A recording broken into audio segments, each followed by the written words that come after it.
Fun fact: education and exams.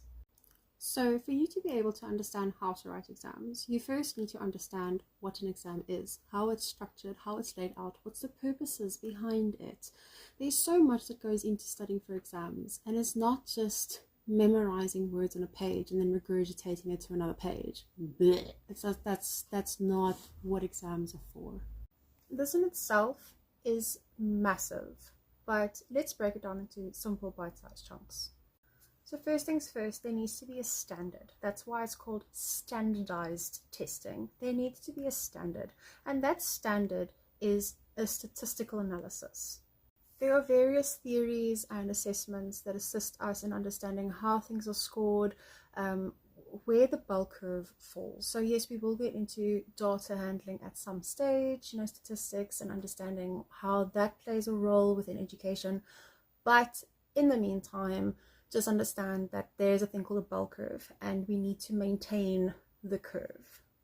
It's based on population sizes.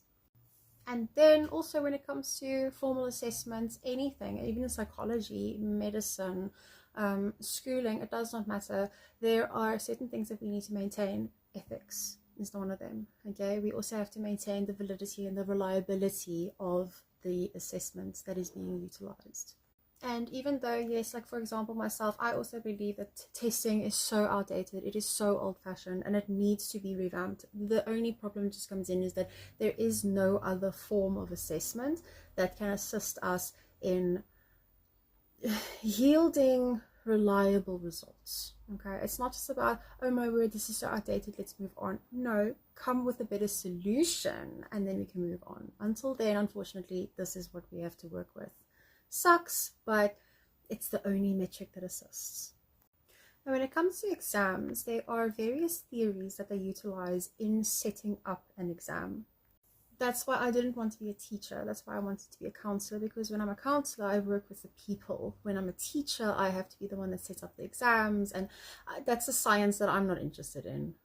And these theories are like Bloom's taxonomy or Bloom's revise, the CAPS cognitive levels, the DOK model, solo taxonomy, and constructive alignment. And as such, if you understand what theories they use to set up the question papers, it makes it easier to study for that subject. So yes, so we will be going into Bloom's taxonomy and the whole spiel. Okay, cool.